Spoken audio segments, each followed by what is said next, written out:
de importancia el tema de los veedores y también la ampliación para su inscripción y solicitud de inscripción. Escuchemos de inmediato a la consejera López. Que puedan acreditar las diferentes personas. Toda organización de sociedad civil puede, en el marco del respeto del derecho, pues obviamente participar. Existe un reglamento que regula la manera en que se hace la observación y pues debe ser de forma ordenada. Obviamente que la observación nacional es muy importante, también la internacional.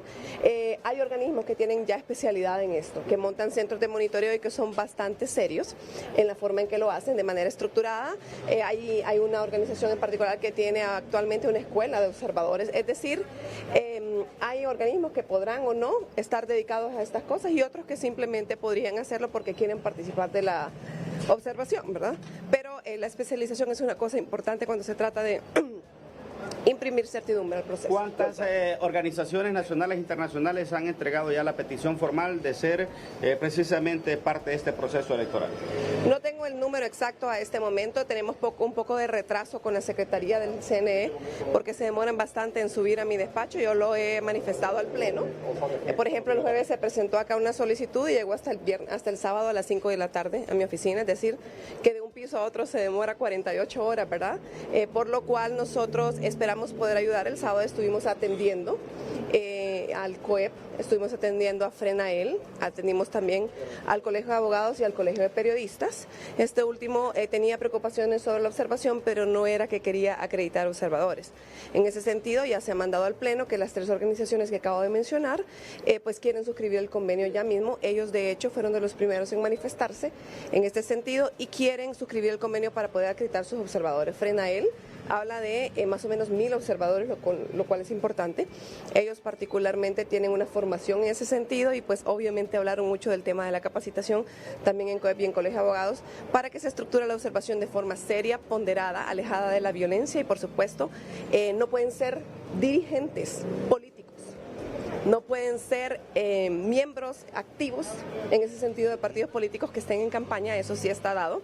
Son ciudadanos que no deben estar inhabilitados y son requisitos que deben estar ahí. Así que si alguien aparece en campaña o al lado de un candidato en particular con un sesgo partidario, pues no es el mejor candidato para ser observado. ¿Qué tanto puede hacer, abogada, el Consejo Nacional Electoral con toda esta ola de violencia que se ha vivido este fin de semana?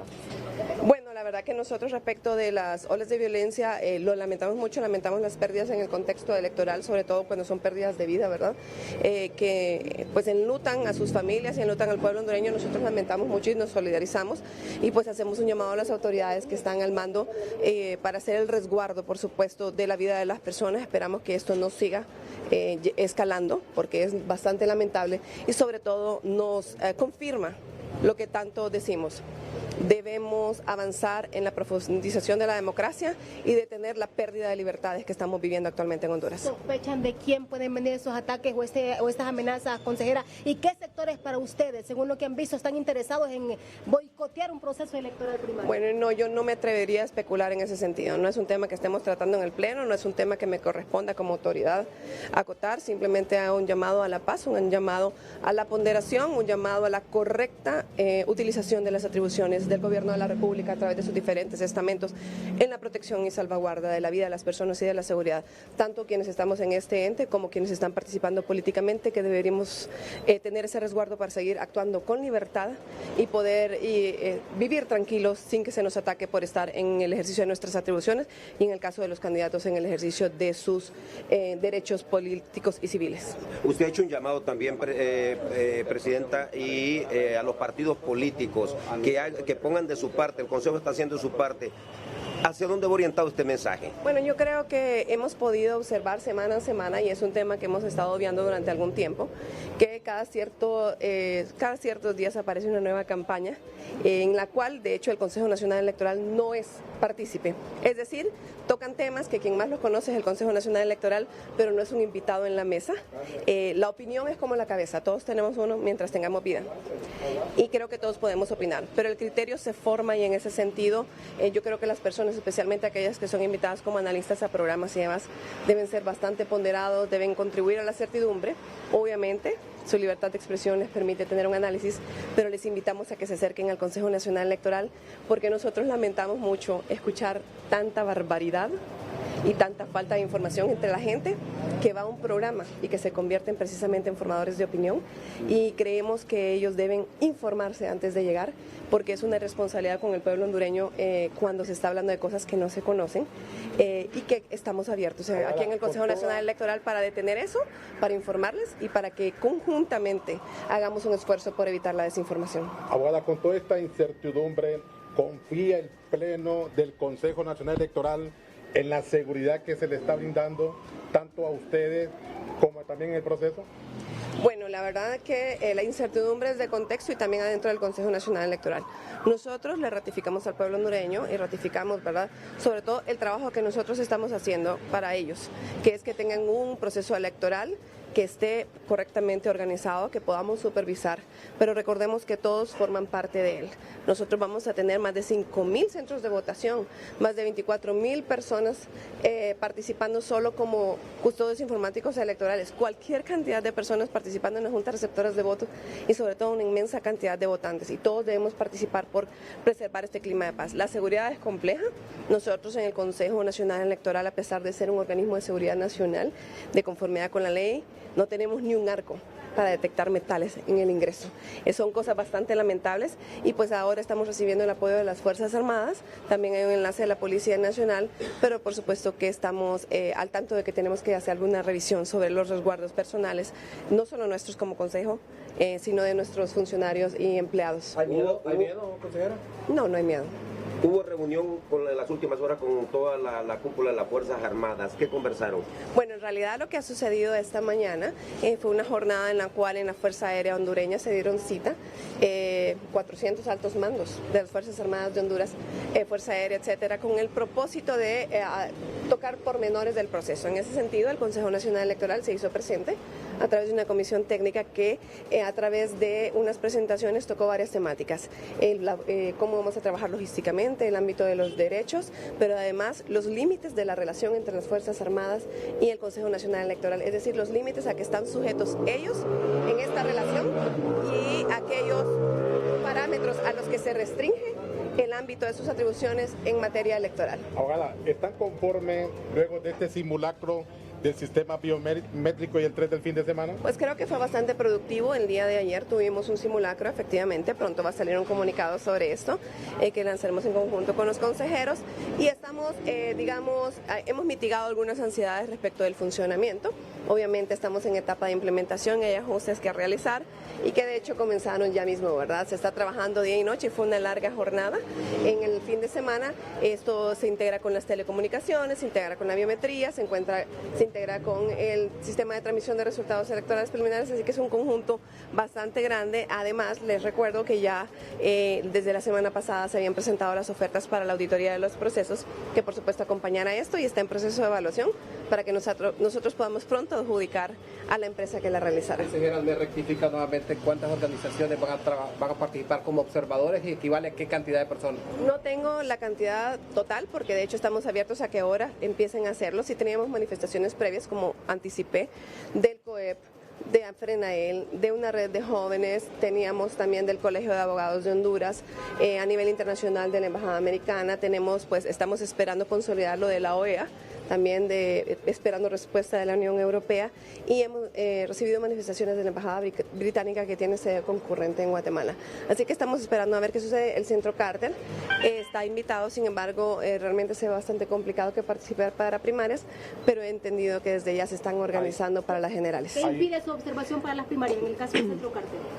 El poco tiempo para organizarse. Ellos son una organización no gubernamental que se nutre de presupuestos consolidados directamente para ejecución de proyectos específicos, y pues nosotros hasta enero de este año hicimos la invitación, con lo cual es un poco más complicado. Además, recordemos que cuando hay centros que tienen observaciones son bastante especializadas. No es una cuestión, como diríamos coloquialmente en Honduras, al garete. Es una cuestión que se organiza, que se orquesta, se forman y además definen posteriormente la entrega de un informe que es un aporte para que se pueda fortalecer el proceso y tomar observaciones. Así que, ¿cuánto cuesta la impresión de todos estos documentos y papeletas para elecciones internas? por ahora se me escapa el número total de esto, le prometo que se lo buscaré, pero son más de 34 millones de papeletas y otros documentos electorales y muchos otros insumos de orden gráfico que necesitamos hasta para sellar las maletas, ¿verdad? Recordemos que están llegando de México nuestras maletas electorales, las cabinas, las urnas, y de hecho estamos enviando también para las elecciones internas en cada partido político, así que el viernes recibimos 10 furgones y seguimos recibiendo durante el fin de semana, así que contentos con cómo avanza la logística del proceso. Cumpliendo el cronograma, ¿cuál es la fecha de entrega de las papeletas? La fecha de entrega de las papeletas se fijó para 20 días después de inicio, así que ahora no preciso la fecha, pero estaríamos más o menos a 12, no, tiene que ser antes, definitivamente, antes del 7 de marzo, porque nuestro maquilado comienza el 2 de marzo. Y comenzamos un plan de despacho más o menos el 3, que inicia con ciertos departamentos, y esto ya tiene que estar adentro precisamente de cada una de las maletas electorales que se envía a los diferentes centros de votación. La fecha hasta el 28, ¿verdad, Presidenta? Hemos ampliado la fecha, que inicialmente vencía el 15, para el 28 de febrero, con el propósito de que todas las organizaciones puedan acreditar miembros que cumplan con los requisitos previamente establecidos. Hay un comunicado fijado, por supuesto, no es cualquier persona, ¿verdad? Son requisitos generales, pero sí debemos establecer que es un ciudadano mayor de 18 años, que esté en ejercicio de sus derechos civiles, o sea, que no esté inhabilitado, y que no sea dirigente ni esté participando en actividades políticas con ninguno de los partidos políticos. Presidenta, finalizo solo. ¿Cuántos millones se le acreditó a los 3 partidos políticos que están en la contienda para las capacitaciones? En materia de capacitación se eligió un modelo de capacitación conjunta, es decir, que nosotros solo hicimos la primera etapa, que consiste en formar instructores y después en formar capacitadores. Tenemos 39 grupos distintos desplazados por todo el territorio nacional realizando esta primera etapa, y se ha trasladado 10 millones de lempiras a cada partido político que deben destinar a ciertos gastos que son imputables y que son elegibles. Tienen una reglamentación para que puedan liquidarlo, y por supuesto que esperamos que lo hagan en tiempo. Igualmente se le ha informado a la UFTF de este desembolso, porque tanto los presupuestos públicos como los aportes de orden privado son auditables, son verificables por ellos y deben aparecer transparentemente liquidados y además reflejados en sus cuentas. El tema de la abogada Ana Paola. La consejera presidenta Ana Paola Cosette López, pero en este momento también se refiere a Ana Paola. Vamos a escuchar brevemente. La comparecencia de prensa el día viernes, ella ya había hecho su denuncia ante el Ministerio Público, y pues también se han tomado algunas medidas en tema de seguridad personal de ella y su familia. Para los 3 consejeros, no solo para doña Ana Paola. El consejero Ochoa tenía medidas de seguridad desde que llegó y ahora las tiene ella, esta servidora aún no las tiene. Veremos qué hacemos en los próximos días. ¿Ha solicitado usted también seguridad o no es necesario, cree usted? Pues los 3 consejeros tenemos derecho a idéntica protección de conformidad con la ley. Estamos en una época compleja, ¿verdad? Y pues obviamente como presidenta considero que también incluso con las vocerías hay una exposición importante. Por ahora estamos tranquilos, gracias a Dios, pero no hay que dejar que las cosas sucedan para que busquemos las medidas de seguridad. Concluyo yo de mi parte. Pese a que están ustedes en un ente electoral, hay sectores que exigen a la Secretaría de Seguridad no politizar el tema como este, porque tiene que ver con la seguridad y la integridad de los consejeros, que descansen las espaldas de ustedes un proceso electoral. ¿Debiesen estar ellos más pendientes de lo que pasa en el Consejo Nacional Electoral? Pues por supuesto que no se debe politizar, pero el contexto es político. Y sí, definitivamente la seguridad debe ser no solo para nosotros, para los candidatos, para las personas, para los ciudadanos. En eso estamos totalmente de acuerdo. Entendemos que estamos a la vista pública, pero muertes y pérdidas como la que sucedió el fin de semana de un candidato es el tipo de cosas que deben recordar. Sí, son 2 ya y esperamos que no crezca, ¿verdad? Es lo que nos recuerda que la Secretaría de Seguridad debe estar al servicio del pueblo hondureño y no de agendas políticas de ningún tipo. Consejera, le repregunto. El Colegio de Periodistas pide que no haya estado de excepción en pleno proceso electoral. Les remitieron una información a ustedes y dialogaron. ¿Cree usted que esto es conveniente? Pues yo creo que, bueno, como consejera no tengo atribuciones para, digamos, emitir de manera individual cuestionamientos respecto de cómo está actuando en ese sentido la parte que corresponde a la declaración de estado de excepción. Sin embargo, pienso que en un contexto de ejercicios políticos, precisamente la libertad es una de las cosas que se debe estar ejerciendo con normalidad. El estado de excepción deja de ser excepción cuando se vuelve la generalidad, y un estado de excepción prolongado definitivamente ya no es de excepción. La consejera presidenta Cosette López con nosotros, claras completamente sus declaraciones referente a esta temática.